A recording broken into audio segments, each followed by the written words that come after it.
Welcome to Expedition Networking, a special segment of the Networking RX podcast. I'm Frank Agan, founder and president of AmSpirit Business Connections, and your host for this program. For those of you who are familiar, on the Networking RX podcast, we share information and have conversations with experts, such as authors, researchers, and social scientists. And all of these programs are aimed at helping you learn how to become better at building professional relationships and understanding why they work. In this Expedition Networking segment, however, we're going to bring on successful entrepreneurs and unique professionals and explore their networking adventure and learn how they used relationships to create lasting success. Today on Expedition Networking, we have Rebekah Hansen. Rebekah is the founder and CEO of Elevate Leadership. She's a generational relationship expert, providing support, tools, and techniques to help bridge the connections and communication gap between parents, their teens, and their aging parents. Kind of, we'll call it the sandwich generation, right? Yep. Welcome to the program. Thank you. Thank you for inviting me. So you make sandwiches for a living, kind of a thing. In more ways than one. Yeah. No, I mean, it's interesting just thinking about the whole sandwich generation, and we talk about it like it's a relatively new phenomenon, and it kind of is, because there was a time where people just didn't live as long, and there was a time where when your kids were 18, they were off to college and might not come home. I remember when I was in high school, there was a girl, her siblings too, when they turned 18, they were out of the house. Parents got them an apartment and everything. She hadn't graduated yet. To me, that was like, oh my gosh. Now, I didn't expect to live with my dad forever either. But people are coming back, and people I think we're more connected. So anyhow, we can talk about all that. I want you to kind of share the story, how you got into this. If you could. Yeah, absolutely. It's kind of something I've been working on for most of my adult life. Kind of got into relationships because I feel that's like the key to pretty much everything. I'm a big proponent of healthy relationships for sure. I've been married to my husband for 27 years, and we have 4 kids. And I am adamant about keeping our family connected. I am also actually in the quote unquote sandwich generation myself. My parents are in their, I should say my dad's in his 80s. My mom is still in her 70s. If I say she's in her 80s, I'll get in trouble. Yeah. And, they began to have some of those health issues that I wasn't prepared for when they started having them, for sure. And it kind of just opened my eyes to a whole other group of people. I remember when I was in high school and my mom was taking care of my grandma. I was the teenager in that situation, and I would go over and I'd help. And, I just remember it was really difficult on my mom, but it's different when you're the mom and you're the one trying to be in that situation. So I found that a lot of people around me were beginning to share their stories because we had commonalities, and that's what kind of pulled me that direction with working with people, because I found that I began to talk to people, and when we began to connect, that was what was coming up, was they were struggling with, how do I keep being this, I have to take care of my parents, but I got kids that are still depending on me, and I got kids that are trying to get up on their own feet and get out of the house. And, like you mentioned, colleges and, starting their own families. And it's so many things you're pulled. It's like the spinning plates thing, all these spinning plates. And, I don't want to drop anything.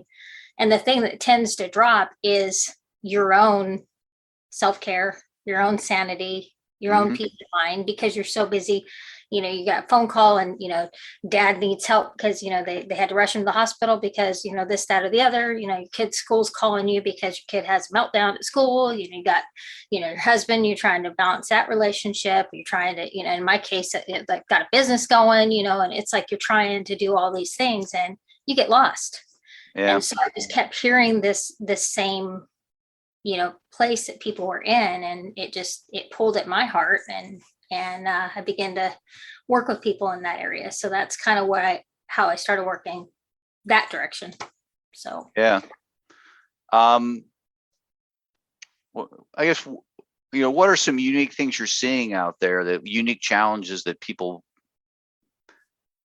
I guess let me preface it by saying this. I'm a business owner as well, and you kind of look at a business and say, okay, I got this. This is easy. You do A, B, and C, right? you do? Yeah, well, you know what I mean, but it's kind of easy to understand that when you start compartmentalizing, right? Okay, kids, I get it. You got to go shop, you got to do laundry, you got to do that stuff. I get it. Parents, okay, fortunate or unfortunate, my dad is 12 hours away. Any way you slice it, drive, fly, whatever, it's 12 hours. And so that's an added challenge. It's when you mix all those things together in 24-hour day that's where the complications come in. Right. Hello, overwhelm. Yeah. Right. Do I really need 6 hours of sleep or 7 hours of sleep? I mean, how little can I get by on? Right. Can I get to the weekend and which catch is up? sometimes more difficult than the week. Right. Well, because things come out of nowhere. That's the thing. Right. It's not a work schedule. It's a family schedule. I mean, right. I'll refer to my own house just because it's what I live, but it's every day. My kids come home every day, after school or whatever else, but on the weekends, everybody's here. Yeah.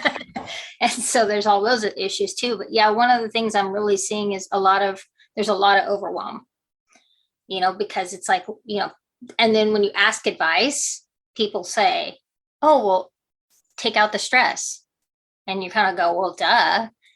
How do you do that? Well, drop all the things that are not important. Would you suggest I drop my kids or my marriage or my business or my parents? What do you suggest I drop?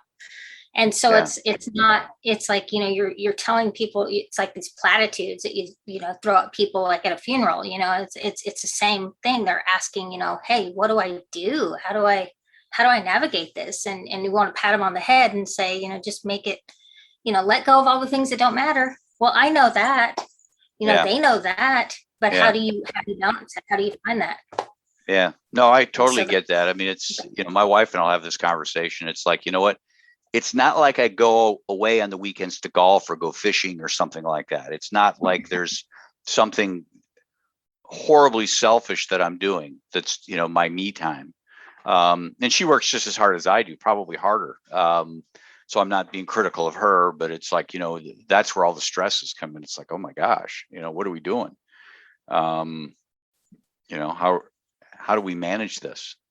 Right. I don't know, and I think you just take it day by day. There's, Absolutely. One of the first pieces of advice I always give everybody is breathe. Yeah. Take a breath. You're okay in this moment. It might not feel like it, but you're okay. Yeah. Take a deep breath. And then let's just start, let's figure out what's something you can do, anything. Because sometimes you're trapped in that. I can't figure out what to do. I can't make a decision. I can't decide. I had a client come to me recently, and she was just like, I've got my daughter with issues. I got, my husband's just been diagnosed with an illness. I've got, my aging parents. I've got my work is putting all this pressure on me. All the laws are changing. She's working with the state, and then the COVID stuff was happening, and then everything just coming down around her, and she's just sitting there and she's just weeping because and it was like, she's like, I don't remember if I showered today. And it was just like, okay, well, first of all, take a deep breath, and then let's just make a decision together. Let's just get the ball moving just a little bit. And it's not every case is like that, but that was just one. It's just like she just needed to make some decision so that she could start to move forward. And you just get stuck and overwhelmed, and you're just looking at it like, okay, I don't know how many times I've heard stories of people. I'm just standing in the shower and I'm just crying because I don't know what else to do. Like I have to just go get in the shower and just cry because I don't know what to do because they're overwhelmed. Yeah. Sometimes it's just knowing, okay, I'm not the only one who feels this way. Yeah. Well, what I try to do is I try to remind myself of all the other times that I've been overwhelmed. Because I think it happens to all of us. And maybe this is where you're saying, take that deep breath, or lots of things can happen in that deep breath. But that's my deep breath, is like, you know what? I don't know what the future is going to bring, but I know I've navigated this stuff before. So let's just, what do I absolutely have to do? What are things I can kind of delay? It becomes challenging where you have that parent with the medical situation, and the kid activities, if you will, that are kind of once in a lifetime, graduation, weddings, things like that, where you're truly kind of painted into a corner and have to make a decision. I don't know what there is no simple answer. No. It just depends. Every situation is unique, even if there's similarities. Every situation is unique, because you've got, I've had a client that didn't have the kid issue. She just had, an aging parent that was diagnosed with Alzheimer's. And that whole journey walking through that was just, it was, horrible for her, but actually, kind of helping her with some, just different things to just breathe through that season. And unfortunately her dad has passed, and now she's like, okay, now what? And so she's coming back to me like, hey, I need help. I need to know what to do now. And so it's like, it's from one season to the next season to the next season. Right. So it's really a neat thing to be a part of people's lives, though. I tell you that's been one of the best things about doing this, has just getting to know these people, being a part of their lives during these seasons, and just seeing the breakthroughs, the sitting through the struggles. It really is an amazing thing to be a part of. I guess my question is, how do you find clients? How do clients find you? A lot of times people tend to put on the brave face. I have a friend, and there are things because you hear it from other people. And I'm much the same way. I'm not one to, there are people who Facebook's just a great opportunity for them to not vent, but share their, yeah, right, whatever it is. And that's fine if that's what they want. That's just not me. And I know other people like that. And because I call them lone rangers, right? I'm going to do this. I'm going to do this on my own. But for you finding clients, I mean, is it, I don't think you advertise, or maybe you do. I don't know. A lot of it's word of mouth, of course, referrals. I am on LinkedIn and Facebook and social media platforms such as that. And, mostly it's people that know people sometimes, and friends of friends, that type of thing. Somebody will say, I'm really struggling, and somebody will say, well, I know somebody you can talk to. And that's the main thing, is like, hey, yeah, we can have a conversation. I'd be happy to help, whether, you become a client or not. I love, to help people and, help you breathe through this moment, just, to maybe where you can make that decision, whether you want to step forward into help, or whether you need, take it a different direction, whatever the case may be. So I guess there's really no pat answer to that. It's just, I get them how I get them. Yeah. Well, that's fine. Yeah. So. Do you find that your clients are more likely to be family and close friends, or kind of one or two steps beyond that? Because I can see people saying, I don't want to be vulnerable to somebody I know really well. I'm willing to be vulnerable to somebody who doesn't necessarily.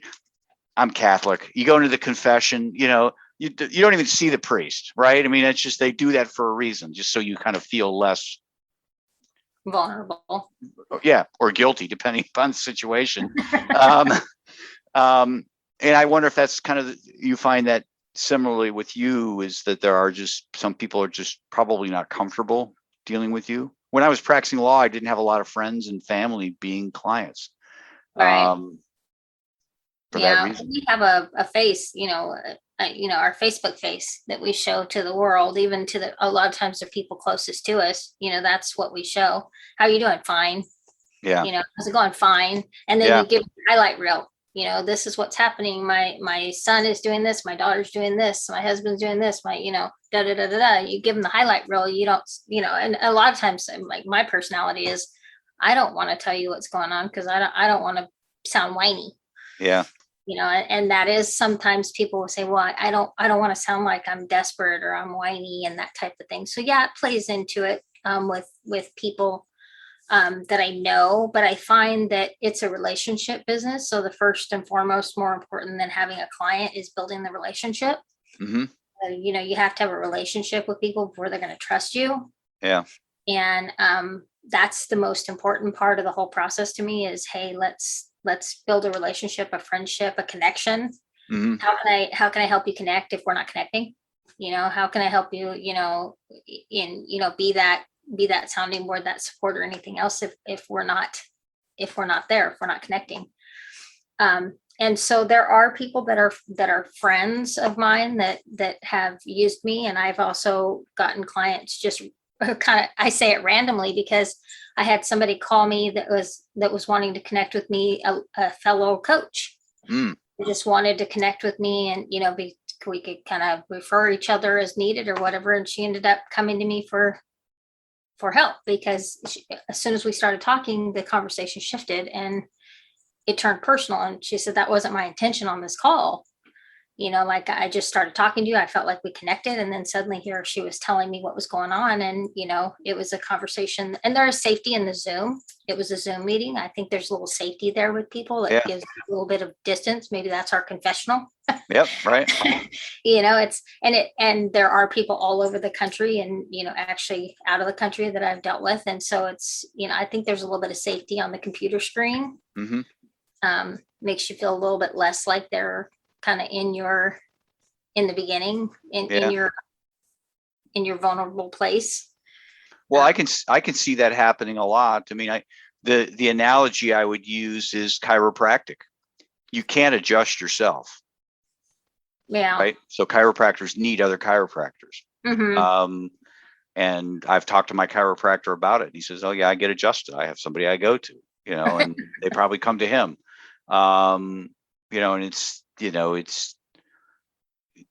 just because you help people through these issues doesn't mean you don't have these issues. I don't mean you, but other people. And I'm sure you have challenges and you have those, what'd you call it? Hello, overwhelm moments, right? Oh yeah. I had one yesterday. Yeah. Well, yeah, you're getting your kids back to school. So you deal with these things as well. Well, I guess let's talk about your business. What are good referrals? Who are types of people, for you to meet? Certainly people who are running into overwhelm, and I guess how the process works, and certainly how people can get a hold of you. Yeah, absolutely. Probably the easiest place to catch me is LinkedIn. I think it's just easiest to find me there. Maybe it's not. It's easiest for me to find me on LinkedIn. Yeah.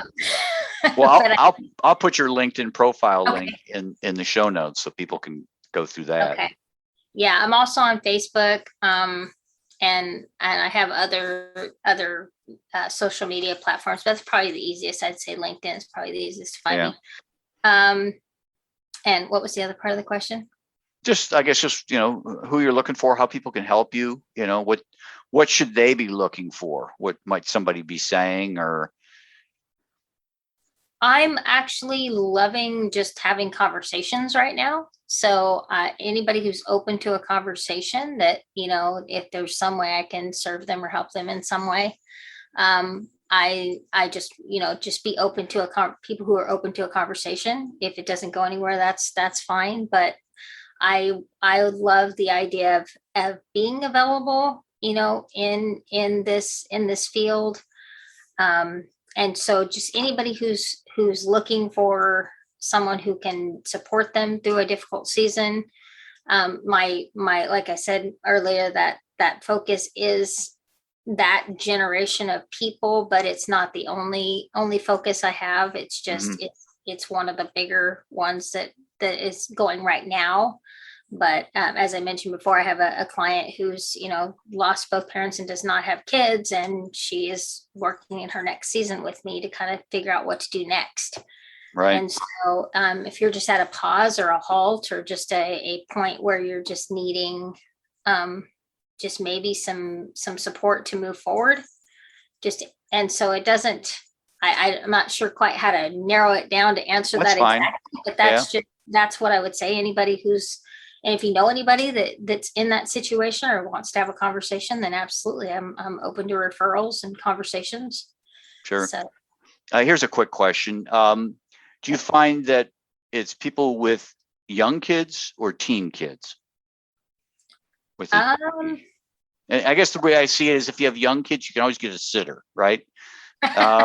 You can't get a sitter. You can't get more kids. Well, there you go. But you can't get a sitter for your teens, right? I mean, so if you're having, so you're going to your parents to help your parents, and the teen kids are at home. It's like the back of your mind is like, oh, geez, I wonder if it's still standing. I wonder if it's smoldering. But with young kids, it's like, okay, I've got the neighbor. I'll be sexist. The neighbor girl there watching them. I should be okay. You can kind of put that out of your mind. A different season, and you've got so many. Like a lot of times, it is the teenagers or tweenagers, right? Or teenagers, as I like to call them.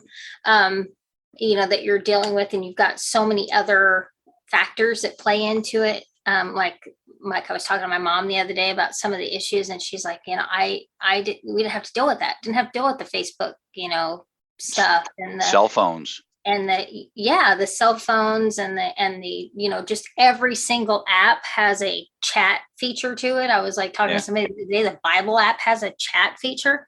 It's like you can't get away from the chat features on stuff. I mean, I don't even know how many's out there. I just know the ones my daughter talks about and so forth. Right. So it does seem to be a lot more of the teenagers, but I mean, I know that there are parents of other age kids that are still struggling, to figure out how to balance everything. But it seems to be those that are getting into that teenager empty nest that are dealing with the parents as well, because their parents are aging at the same time their kids are aging.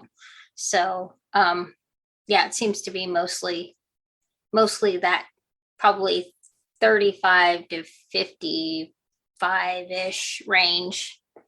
I know that's a big range, but that seems to be the age range we fall into.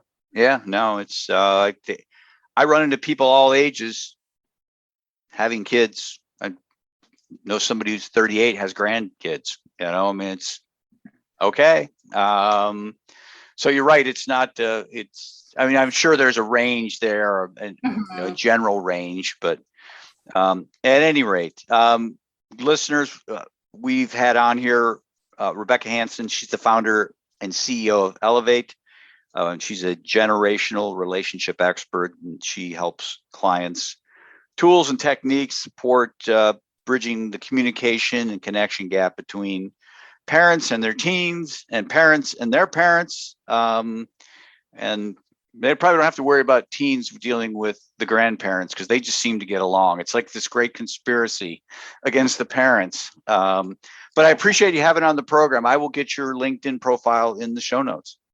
I appreciate that. To wrap things up, remember, we're looking for some enterprising business types to join our team as franchisees of AmSpirit Business Connections. Our franchisees work with entrepreneurs, sales representatives, and professionals in their area to help them become more successful through networking and the exchange of quality business referrals in a structured weekly morning meeting. This is a unique franchise opportunity, you see, because these meetings are in the morning. A successful business type or professional can add this franchise opportunity onto what they're already doing. Again, all of our franchisees do something else. For a couple hours in the morning, a few mornings a week, these franchisees work the AmSpirit Business Connections model. The rest of the time, they're attorneys, accountants, realtors, coaches, and consultants of various kinds. The wonderful thing is that not only do our franchisees realize a financial gain from operating the AmSpirit Business Connections model, but the business networks that they build and develop become a great source of referrals for their primary business as well. Perhaps you know someone, perhaps you are that someone. Whatever the case, to learn more about the AmSpirit Business Connections franchise opportunity, please contact me using the email in the show notes or the one we provide at the end of this program. Thanks for joining us on the Networking RX podcast. Please put what you've learned into action today and let us know if you have questions, comments, or ideas for future topics. You can email them to us at podcast@amspirit.com. That's AmSpirit.com. Finally, so you never miss an episode, be sure to subscribe to the Networking RX podcast through iTunes, Overcast, or however you receive your podcasts. Now get out and network with someone. The Networking RX podcast is the copyright production of AmSpirit Business Connection. All rights reserved.